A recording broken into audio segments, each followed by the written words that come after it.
Hello everyone, JinJinx here, one of the Monster Hunter math guys. So first off, yes, we are currently working on figuring out what the new meta gear in endgame Monster Hunter World Iceborne looks like. And we are currently working on a video talking about what we speculate to be the meta competitive options. But we are also on that grind getting all of the gear unlocked. So for today I have a quick video talking about the Steamworks and how to get fuel for it. Now the Steamworks is not only a great way to get lots of different rare resources, especially it's the only current way to get Celestial Wyverian tickets. But it's also a fun little game with lots of flashing lights, cute palicos, and what the is that 34,000 fuel? How long have you been spending farming fuel, Jinx? Well, the answer to that is about 3 hours. And while doing so, I also farmed up a crapload of materials as well as about 80,000 research points. And also, I was testing and refining a lot of things during those 3 hours, so peak efficiency is probably closer to 1.25 times that. Now, Celestial Wyverian prints are very nice, and the Steamwork is the only way we have to currently get those. And with 35,000 fuel, I can literally tape down my R2 button and just have it autocomplete and farm me materials while I make this video. But before we get too deep into talking about how exactly I farmed this much fuel so quickly, I do want to mention briefly that we do have a Twitter and Tuna does have a Twitch over at twitch.tv/TunaTaco. He streams on there almost every single day and we do split everything as we are equal business partners. So shooting him a follow over on Twitch or following us on Twitter are two of the best ways you can help support the channel absolutely for free. And Tuna will be live as soon as this video goes out, so be sure to check it out. Next thing I'm going to mention is there will be very mild spoilers in this video. This particular farming method is only available after the story in post-credits endgame. Now, as much as is reasonable, I am going to avoid spoilerinos. But because this happens in post-credits endgame, it's impossible for me to discuss it without talking about some stuff in post-credits endgame. So if you don't want to hear about post-credits endgame right now, then be sure to click off the video because, yeah, spoiler warning and all that. Alright, you good? Everyone's clicked off, all the spoilerinos and spoilerinettes all clicked off and whatnot? Cool.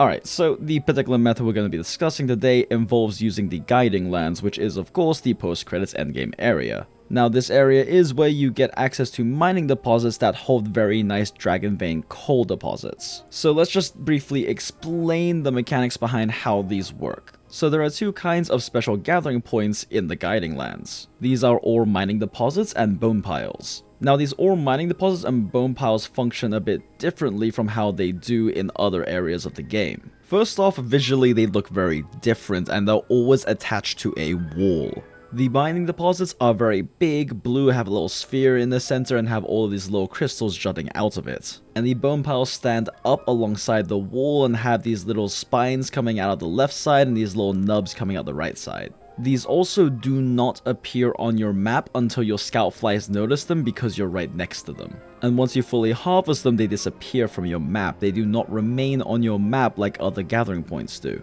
The only way for them to show back up on your map is for you to run next to them and have your scout flies notice them, at which point you don't need the map to find them. And they do have set spawning points, but the spawning timers are all staggered for the different points. I'll be honest, I have not completely figured out how the timers work because every time I load into a Guiding Lands expedition, it seems different ones spawn, so it might just be randomized. That being said, the respawn timers don't feel that long at all, so as long as you know where to find them, you can do rotations. Now, the thing that makes these really unique is their area-specific ramp-up mechanics. Basically, each of the different areas in the Guiding Lands, so the Coral Highlands area, the Rotten Vale area, the Wildspire Waste area, and the Ancient Forest area, each of these has their own meter tied to both the bone and ore gathering points. How this essentially works is the more you gather of that particular resource in that area, the more the meter fills up. When it fills up entirely, you get a giant version that spawns. This giant version is guaranteed to give you the max rarity item that you can get from those different deposits. And as you get closer to that giant pile, then the color of the gathering points changes and the rarity of stuff that you get out of them changes as well.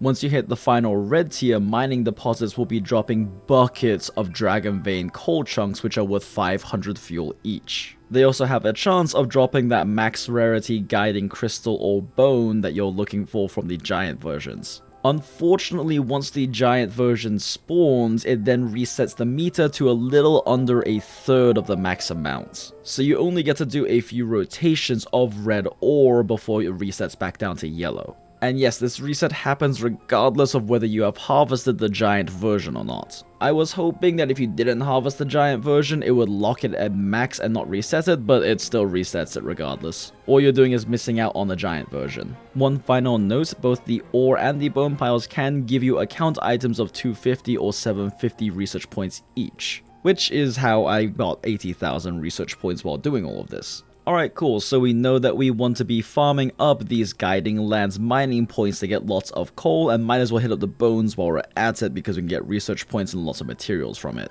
But here's the thing, the bone piles and the ore deposits in the guiding lands are like spread all over the place and in weird ass locations. See, here's the thing, all of these points do have set locations, but they are spread out amongst that particular biome's environments. This makes them pretty spread out and rather annoying to farm and efficiently rotate through in both the Wildspire waste areas as well as the ancient forest areas. However, both the Coral Highlands as well as the Rotten Vale areas of the guiding lands are both very small. They both only have one area, and that area is always sectioned off into two smaller sections. And there happens to be very efficient routing between the two of them as well. So let's take a look at what the routing path looks like. So as soon as you spawn into the guiding lands, you want to exit out, take a right, and just keep heading east until you hit the Coral Highlands area. Now, once you get to the main area proper, be sure to remember that all of these only spawn on walls. There is a bone pile spawning point on your left as soon as you enter, and then on the platform below there is a mining point. Don't bother jumping further down than there are no spawn points there, although the giant bone pile does spawn there. So just keep following this back wall, there is a bone pile that can spawn here. Now if you turn back around, on the right side of the entrance you came through, there is also a mining spot that can be right there. Once you have checked all of the walls in this first section, move on to the next one. On the right side of the entrance, there is going to be a spawning point for ore. Other than that though, there are no spots that spawn on this lower level, so instead head to your left and take the wedge beetle up. Directly on your right, as you get up there, there is a bone pile that can spawn there, and then as you circle down the upper platform, there can also be a mining spot right in front of you. Once you have swept this upper area, you can just jump off right over here. This will land you at the entrance to the Coral Highlands area. So run straight forward back through to the ancient forest area, and then on your right you'll see a wedge beetle. At this wedge beetle, you can jump down straight to the Rotten Vale area. So follow this tunnel straight down, and then on your right as well as your left there are potential mining spawn spots. After you check both of those, go ahead and head up to the little platform above you. There is a potential bone spawning spot right up here. After you check that, go ahead and jump off the middle in between the two vine climbing areas of this platform. There is a potential bone spawning spot right here. Alright, now that you've checked these, go ahead and head down to the next area. Down here, the only spawning points are all set on the big outer wall, so just follow it all the way around looking for either an ore or bone pile deposit. After that, you can make your way back up. Don't be afraid to check the spawn points again in case something else spawned while you were in the other area. After you've looked through there, just go ahead and climb back up, exit back to the left, and go back up the wedge beetles. And then you go to the left again and head back up to the Coral Highlands area and just keep looping this. Not only will this get you a crap load of fuel, this will also get you all of the Coral Highland as well as all the Rotten Vale guiding bones and ore that you need. Not to mention all the other materials you can get from these as well as all of those research points. So now that we know the specific path thing, let's talk about what we should be looking for in a build to do these gathering runs, because having a proper build is very important for maximizing the efficiency. So first up, your build has to have Geologist 3. Don't even bother trying this without it. Geologist 3 will get you an extra resource per node and is absolutely worth it. I also highly recommend running both Tool Specialist and Intimidator. The Assassin's Creed Mantle increases your movement speed as long as you don't attack anything, so it's very good for getting faster rotations out, so having more uptime on that is a good thing. Now, the most annoying part of doing these farming rotations are all the small monsters hanging about. Intimidator will make it so they won't attack you. With the exception of Vespoids, they don't seem to care how intimidating you are, which is why I also have paralysis resistance on this set. Combine that with Master Gatherer, which makes it so they cannot flinch you out of your gathering animations, and it means that you will be able to just tank your way through Vespoids without ruining your Assassin Mantle by killing them. Marathon Runner as well as Quick Sheath are in there because I like to use Lance, which has a few little special time-saving techs you can use for these resource runs. But more on that in a second. Now, other than Geologist, Paralysis Resistance, Intimidator, and Master Gatherer, pretty much everything is optional. I just do recommend you run Master Rank Armor for this. I did make a few runs with my old high rank gathering set, and I got one shot by every monster I ran into. Speaking of which, make sure you also run Dung Pods. The other items don't really matter, but you can definitely run into Ebony Order Garons, Radhabans, Tigrexes, and various other things while doing these rotations. And Gilly Mantle will only last for like one rotation, so you want to make sure you bring Dung Pods. As for food, there is a particular combination of foods that is very good for this. I've named this the On My Knees meal because you spend the entire time gathering, and that is the only reason.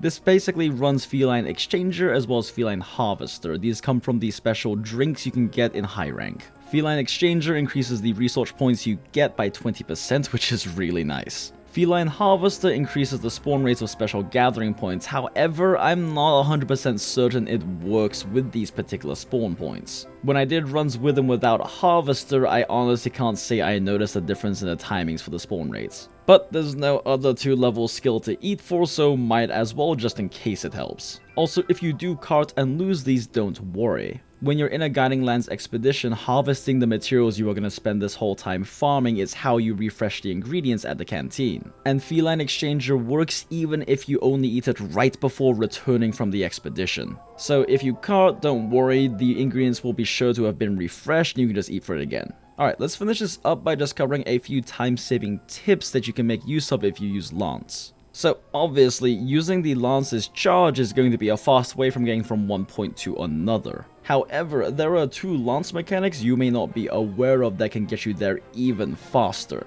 First off, if you jump off of a ledge, hold a direction and press R2, when you land you will instantly go into a charge. Make sure that you input the direction you want to go in before you press R2 however. This means that when you're jumping off of the cliff in the Coral Highlands or when you're dropping down to the Rotten Vale, you can instantly be in a dash in the direction you want to go. Super handy. The other is that when you are in a dash, if you press L2 then press R3, you can use a Wedge Beetle. This lets you save a lot of time in terms of sheathing your weapon either when you're going up from the Rotten Vale or when you're trying to get to the second level of the Coral Highlands area. Alright everyone, so with all of this information and doing these runs, you'll be able to farm a lot of Steamworks fuel. I was making over 10,000 in 45-minute farming sessions, and that's while I was doing testing and refining pathing and strategies. Realistically, if you ran this super efficiently using all of the tips in this video, you could probably be hitting around 15,000 an hour, which is around 15 full overdrives on the Steamworks even when you just use a hair tie to tie down R2 like I do.